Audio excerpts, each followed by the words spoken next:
Hello, comment allez-vous? J'espère que vous allez bien, moi très très bien, je pète la forme en ce début mars, pourvu que ça continue, j'avais envie de faire une vidéo, ça va être un peu à l'improviste, hein. J'avoue que j'ai improvisé un petit peu là, j'avais vraiment envie d'en faire une, je me suis dit que ça faisait longtemps que j'ai pas posté, j'avais parlé de la neige qui allait tomber en Provence dimanche dernier, alors oui, elle est tombée, mais c'est pas plus que ça, je m'en référerai même à la vidéo que j'avais fait en janvier 2021. C'était mieux parce qu'il a neigé. Je suis parti, j'ai pris des photos à la volée en partant travailler. Alors quand on est dans les transports en commun, c'est pas fameux les photos, hein, parce que ça bouge beaucoup. Il y avait voilà, une jolie forêt enneigée, mais ça n'a pas duré très longtemps. Le soir même, il n'y avait plus rien. Ça n'a pas tenu, mais il a neigé un petit peu en Provence. Je pourrais vous parler aussi de ce que m'est arrivé l'été dernier, c'est-à-dire l'odorat, le super odorat développé post-Covid, qui est assez exceptionnel. Et en fait, cet odorat, je l'ai conservé toujours, figurez-vous, j'ai toujours beaucoup d'odorat, énormément, mais il est devenu psycho-émotionnel, j'appelle ça. C'est-à-dire qu'en fait, cet odorat se manifeste beaucoup quand je suis joyeux ou quand je pars en congé. Ce fameux vendredi 6 janvier 2000... Et oui, puisque j'ai fait tout en décalé par rapport aux autres. Ce fameux 6 janvier 2022, 3, pardon, je suis parti en congé. Et le soir même, je sentais tout. C'était affreux. Les pots d'échappement, ça a recommencé en fait. Et puis ça s'est calmé un petit peu. Et puis c'est un odorat en fait qui est encore un peu perturbé. Mais ça va mieux. Il y a par exemple les mimosas. Si vous connaissez bien le mimosa, ça fleurit beaucoup en février. Avant, je ne le supportais pas cette odeur parce que ça me donnait mal au nez. Mal à la tête, pardon. Et bien maintenant, je ne le sens quasiment plus. Vous voyez, c'est un odorat qui a été modifié. Je ne vais pas vous parler de ça non plus. Vraiment, je vais vous parler du 13e mois et des chiffres en général, de ce qu'on vous annonce à la télé et comment prendre le recul. Comment vous, il faut que vous preniez du recul par rapport à ce qu'on vous dit aux médias. Parce que les médias vous balancent des trucs, en jouent sur vos émotions, et puis c'est tout. Rien de plus. Il faut décrypter, il faut analyser, il faut comprendre en fait entre ce qu'on vous annonce et la réalité, il y a un grand fossé. C'est sur ça que je veux vous faire éveiller quelque part. Donc je vous parlais du 13e mois, mais c'est pas de la prime. Hein. C'est le 13e mois. Donc j'ai vu ça, alors ça a commencé, ils ont posté sur Twitter, sur Météo France. Donc on a vécu en février 2023 le 13e mois le plus chaud depuis les relevés, 1900 ou 1950. Hein. C'est récent. Hein. Donc le plus chaud, et on est dans un contexte, ne vous inquiétez pas, je gribouille de temps en temps, dans un contexte de réchauffement climatique, on vous dit que c'est inédit, que c'est que c'est incroyable, que c'est inquiétant. Alors moi je suis un léger complotiste, comme je dis, mais je suis pas platiste et je suis pas du tout climato-sceptique, parce que j'ai une bonne mémoire et je me rappelle en fait de tous les jours. Moi, je suis quelqu'un qui me souvient de tout ce qu'il a fait tous les jours, de quelle date c'était, parce que j'estime que quand vous vivez, il faut que vous vous rappelez de ce que vous faites. Pas pour déjà voir en fait quelles sont les récurrences, à tous les niveaux, dans votre vie en général, en météorologie, en ce que vous voulez, et pour pas faire les mêmes erreurs. C'est ça aussi. Donc moi, j'estime qu'il est important de se souvenir de ce que l'on fait, parce que sinon, à quoi bon vivre si vous vous souvenez pas de ce que vous faites? À rien. Vous n'en tirez pas l'essentiel de votre vie. Donc en fait, ils disent, voilà, je ne vais pas m'écarter. 13e mois, le plus chaud. Oui, je ne vais pas contester un rapport scientifique. Des météorologues qui sont derrière des données chiffrées. Ce sont eux les professionnels, c'est pas moi. Et même si c'est une passion, que j'en parle même un petit peu comme eux, non, c'est une passion, c'est tout. Mais derrière ce 13e mois le plus chaud depuis le début des relevés, se cachent des... En fait, c'est vrai. Et c'est à la fois faux. Réponse de Normand. Il y a des choses qu'il faut bien situer. Moi, ça me fait bondir. Lorsqu'on me dit, parce que vous allez l'entendre à la télé, c'est le 13e mois le plus chaud, oulala, oulala. Ce qu'il y a d'atypique, et ça c'est vrai, c'est la sécheresse. La sécheresse, elle perdure, elle est inquiétante. Déjà 2022, comme je vous avais dit, était étonnante dans la vidéo que j'avais fait sur la météo. 2023, pour moi, l'année de la sécheresse, c'est 2023. Vous pouvez faire même venir un Indien Apache, comme je dis, un Indien Tutu, ce que vous voulez. Il ne pourra pas faire tomber de la pluie. Il n'y en aura pas suffisamment dans l'année. Pourquoi? Parce que ce sont des énergies. Pour moi, ce sont des énergies. C'est-à-dire que 2023, ça résonne en moi comme quelque chose avec du soleil, un ensoleillement excédentaire, de la sécheresse, de la chaleur. Je vois des sols très secs, quelque chose. 2024, par exemple, j'ai beau fermer les yeux, c'est aux antipodes, surtout dans le sud. C'est l'inverse. C'est beaucoup de pluie. J'appelle ça la mousson, en fait. Trop de pluie en quantité énorme. Voilà. C'est-à-dire qu'il y a deux opposés, et là, 2023, c'est la sécheresse. Ça, je ne conteste pas. Ce que je conteste, c'est l'histoire du 13e mois. Parce que, on vous dit, c'est inédit. Non, parce que les gens ne se rappellent pas, en fait. Mais moi, je me rappelle de tout. Non, c'est pas inédit. Ce sont des éléments de langage, en fait. Et moi, je me souviens de juin 2019 à septembre 2020, il y avait 16 mois consécutivement au-dessus des normes. Donc, chaud. Voilà, il y avait déjà 16 mois. Mais en fait, là où il joue, c'est parce qu'il change de données calculées. Avant, c'était les données de 1980 à 2010. Là, ça devient de 1991 à 2020. Alors oui, si on reprend ces données avec les nouvelles moyennes, j'allais dire mensualité, je vais pas bien, les nouvelles moyennes, juin 2020 fait exception. Il était légèrement excédentaire avec les anciennes données, et avec les nouvelles moyennes, il passe en dessous en fait. On était à plus 0,2, on passe à moins 0,2. Effectivement, donc juin 2020 fait une sorte de... Comment vous dire, ça fractionne en fait, ça coupe l'élan qu'il y avait précédent là de 16 mois. Si vous vous rappelez, on a eu un temps magnifique pendant le confinement, et oui, Dame Nature s'est vengée de nous. Et le mois de juin d'ailleurs a été exécrable. Moi je me souviens, c'était ici un mois de juin gris et venté. Tant mieux pour la canicule, il n'y en avait pas eu. Et là on vous dit déjà, pour moi c'est faux. Il y avait, je suis désolé, même si les moyennes sont recalculées, il y avait auparavant une séquence qui était plus importante. Deuxième chose, on vous dit c'est le 13e mois, mais il existe des disparités. À Brest, parce que je les ai regardées les moyennes, hein, je les ai regardées j'ai un site où en fait il y a vous savez, il y avait des données mensuelles de des relevés quotidiens de grandes villes. Même des villes moyennes, vous pouvez même trouver la ville la plus proche de chez vous, c'est Météociel, je crois, qui fait ça, climatologie globale. Et en fait, par exemple, Brest, c'est gelé les miches en décembre 2022. Donc pour Brest, c'est pas le 13e mois le plus chaud.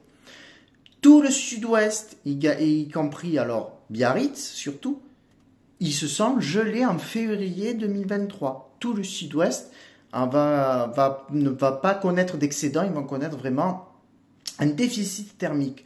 Donc ce qui fait que ces 13 mois, ça à prendre avec des pincettes. Et alors, à l'intérieur de ces 13 mois, pour ceux qui sont passionnés de météo, il y a eu le fameux mois d'avril 2022, qui en fait a connu, moi j'appelle ça comme, vous savez, comme les orthophonistes qui évaluent les enfants. J'appelle ça des écarts-types. Le mois d'avril 2022, ça s'est terminé avec un excédent de plus 0,1 degré. Non mais MDR, ils appellent ça un excédent. C'est un écart-type. D'ailleurs, si vous vous rappelez, mais je sais que c'est difficile de se rappeler du temps qu'il faisait, les premiers jours d'avril, on s'est gelé comme jamais en France, surtout les après-midi. Alors, il existait auparavant des matinées encore plus froides, au début des années 1900, mais là, les après-midi, elles ont été vraiment hyper froides. D'ailleurs, partout, dans n'importe quelle ville d'Europe, on avait battu des records, je crois, le 2 avril. Moi, je me souviens, un Mistral froid en Provence, c'est pas plus de 8 degrés. De mémoire de Marseillais à court terme, qui j'ai juste la trentaine, je n'ai jamais connu de 1er avril aussi froid, des 1er avril. Et ensuite, ça s'est compensé parce qu'il avait fait chaud à la mi-avril, et à la fin avril, la chaleur était revenue. Moi, j'appelle ça un écart-type. On vous parle d'excédent. Alors, moi, je conteste pas. Ça va aller toujours de plus en plus. Vous vous souvenez, c'est comme le prix de la baguette. Je vous avais dit, c'est de plus en plus. On est de plus en plus de terriens Donc ça n'arrêtera jamais. Mais c'est cette histoire d'excédent. C'est pour ça qu'il faut écarter certaines choses, parce qu'il existe des disparités. C'est-à-dire quand vous balancez un truc, vous, derrière la télé, vous êtes là, ouh là là, c'est le 13e mois, oh là là, mon Dieu, c'est affreux. Non, non, attendez.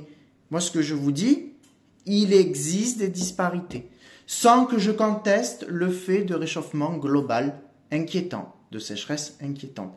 Mais c'est comme ça, on est dans un cycle où vous pouvez faire ce que vous voulez, on n'a pas beaucoup d'emprise. On en a, mais à un petit niveau. Ensuite, ces chiffres-là, quand vous balance, c'est pas il n'y a pas que pour la météo, c'est un peu pour le tout. Je vais vous expliquer un truc tout couillant. En 2007, c'était la première fois que je votais. J'ai fait des vidéos, vous pouvez les retrouver si vous avez le temps de regarder. Je crois que c'était il y a 3 ans ou 4 ans en arrière. Je faisais mon propre analyse de toutes les... En fait, c'était une analyse, une synthèse aussi des élections qui sont passées en France. De 2002, de 2007, de 2012 et de 2017. En gros, ce que je vous disais, c'est que on vous force la main pour voter pour telle ou telle personne. Les carottes sont cuites déjà. Et ils utilisent, si vous voulez, des moyens commerciaux. C'est-à-dire, c'est comme du langage commercial. On va vous faire croire des choses, en fait. On vous fait croire qu'il y a un truc pour que vous puissiez voter pour telle ou telle personne. Je prends ça, mais attention, je vais vous dire un truc sans prétention aucune. Moi, je suis un être éveillé. C'est-à-dire que moi, les médias, je les écoute, mais ça ressort un petit peu par l'autre oreille, parce que moi, je veux me faire ma propre opinion. En 2007, voilà, tout le monde s'était passionné pour les élections, pour pas reproduire l'erreur de 2002, c'est très bien. Mais moi, je me suis dit, c'est bizarre, parce qu'en 2002, on vous dit, oulala, c'était la montée du Front National. Ah bon? Je me souviendrai toujours de ce 21 avril 2022, puisque je me rappelle de tout. Moi, j'étais avec mes fiches Bristol, en train de réviser pour le brevet. Et oui, c'était l'année où je passais le brevet. Et puis, je me souviens de la réaction de mes parents face à ça. Moi, c'est le chiffre, c'est le nombre, pardon, qui m'a interpellé. 17% Jean-Marie Le Pen, 16% Jospin. 1 point d'écart. Bon. Et en 2007... quand j'ai commencé à avoir Internet chez moi, que je me suis équipé d'Internet, parce que je voulais avoir Internet, oulala. Et il était temps, hein. Ben ouais. La première chose que j'ai fait, je suis allé chercher les chiffres des élections de 2002. Eh bien, je peux vous dire que c'est faux. Tout ce qu'on vous a dit à la télé, que c'était la montée des extrêmes, que c'était parce que la France est un pays de fachos, tout ça, c'est du fake, c'est faux. On joue encore une fois sur vos émotions. Vous prenez les chiffres de 2002, plusieurs erreurs. Première, ce jour-là, il faisait très beau en France. On vous annonçait le même, comment vous dire, duel qu'en 95. Ils avaient quasiment 70 ans d'âge moyen pour les candidats. Ça ne fait pas passionner du tout. Donc les gens se sont dit, ben, c'est plié. C'est Jospin face à Chirac. Encore une fois, un nouveau duel, hop, à quoi bon je vais voter, ça sert à quoi? Eh oui. Il y avait cette gauche et droite plurielle, donc qui fait éparpiller les voix.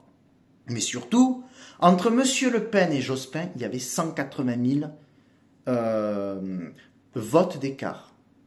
Votes exprimés. C'est très peu, je l'avais dit, c'est comme une ville qui est à peu près comme Angoulême qui n'avait pas voté, alors que, franchement, 180 000 votants d'écart entre deux candidats, c'est 3 fois rien. Et donc, je me souviens pendant 2 semaines des gens qui sont allés manifester contre le Front National. En tout cas, on savait qu'il allait passer haut la main à Chirac, hein, qu'il allait repasser. Mais moi, ce qui me tue, c'est que ces gens-là qui sont allés manifester contre le Front National, le 21 avril 2022, ils ne sont pas allés bouger leurs fesses pour aller un bulletin dans l'urne. C'est leur faute. Vous imaginez la connerie humaine? Les gens ne vont pas voter et après ils vont manifester. Ou soit ils votent par défaut et après ils vont chialer. Mais ça me tue, mais des fois je vous jure, je me dis mais qu'est-ce qu'il a l'être humain dans la cervelle? Mais c'est incroyable. Des fois je me dis c'est pas possible d'être aussi con. Bon enfin bref, c'est un aparté. Tout ça pour vous dire aussi, je vais faire Un truc sur la numérologie, si vous voulez, vous pouvez me le dire en commentaire. Je peux faire une vidéo la prochaine fois quand j'en aurai envie sur la numérologie parce que tout l'univers est mathémagique, j'appelle ça. L'univers est codifié. Vous savez pourquoi Jean-Marie Le Pen il était à ce moment-là au premier tour de 2002? Avec le recul, c'est pas étonnant. Première définition, c'est pour faire comprendre, l'univers a fait comprendre à M. Jospin que c'était pas son destin. Il ne devait pas être président de la République. Deuxième chose, c'est le chiffre 4. Vous le percevez pas, mais moi j'essaie de tout analyser, même avec le temps de tout analyser, de tout comprendre. C'est le chiffre 4. Jean-Marie Le Pen. 4 entités dans son identité. On est en avril, 4e mois de l'année, 2002, l'année en 4. Et c'est la 4e fois qu'il se présentait. Ce monsieur, dans la famille Le Pen, ils font tout en 4. Mais, bizarrement, il n'a que 3 enfants. Donc, moi, je me suis toujours dit, il a peut-être un 4e enfant. On ne le sait pas. Peu importe. Il y a ça aussi. Il y a l'effet numérologique. Il y a l'effet destin. Vous savez, des fois, ça arrive dans la vie. J'aime pas le dire, mais vous voulez quelque chose, en fait, et ça vient pas. Ben, au bout d'un moment, si ça vient pas, ça vient pas, quoi. C'est pas votre destin. C'est pas votre chemin. C'est pas votre destinée. C'est pas la mission de l'âme. C'est comme ça. Vous l'aurez pas, vous l'aurez pas. Point. On va pas chercher midi 14h. Tout ça pour vous dire qu'en fait, regardez, isolez ce qu'on vous dit, les chiffres tels qu'ils sont. Une dernière chose, c'est le Covid aussi. Le Covid est arrivé, on vous disait, il y a 7000 cas en France, oulala, il y a 17 000 morts. C'était en avril. Ben moi, toujours une fois, attention, je n'ai pas le melon, sans prétention aucune. Moi d'abord j'ai tout deviné. Dès qu'ils ont osé le confinement, moi j'y croyais pas au confinement. Je me suis dit ça va faire comme en 2009, le H1N1. Non, on a eu le confinement. Ils nous ont balancé des chiffres. Moi quand on me balance 7000 cas, oui, certes, ça ne veut pas dire qu'il ne faut pas faire attention au virus. Il faut faire attention. Mais 7000 cas sur 58 millions, alors je ne vais pas dire 66 millions d'habitants, allez, on va dire 58 millions d'habitants, ou 50 millions d'habitants, on va exclure les nourrissons, allez, même les moins de 15 ans. C'est énorme, mais c'est pas énorme à la fois. Hein. Je sais pas. Et puis après, il y avait l'histoire des morts, des décès. Et oui, mais tout ça, c'est pour vous conditionner à quelque chose. C'est pour vous faire peur. La peur. La solution, c'était la vaccination. Donc la peur. Moi, le problème était réglé. Je n'ai pas eu de crainte particulière, pas de peur, et j'ai tout anticipé. J'ai tout... voilà. Tout le cheminement a été fait. Mais ça ne veut pas dire que j'ai pas fait attention pour autant. Mais après, voilà.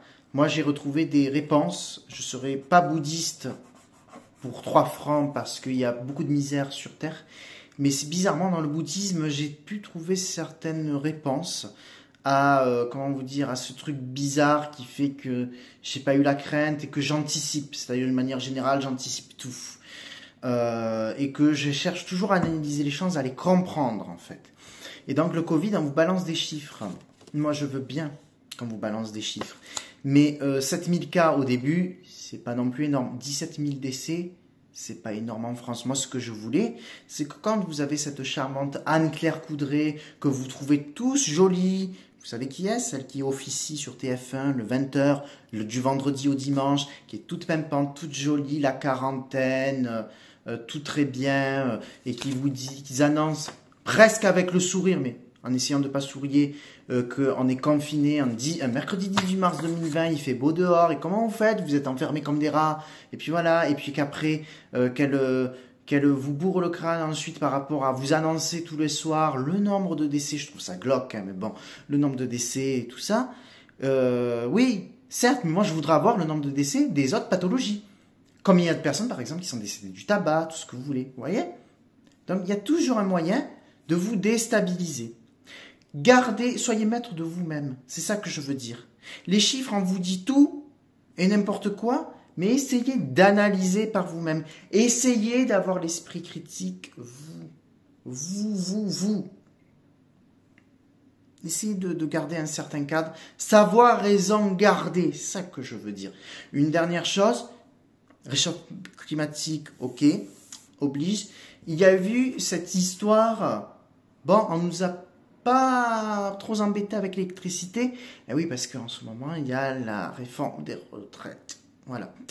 Mais au début, il s'agissait de réduire notre consommation. Il y avait des codes couleurs, je vous rappellerai, même à la météo. Alors ça me faisait un bon, ça aussi. À la fin d'un bulletin, on avait, comme au code de la route, le vert, le orange, le rouge.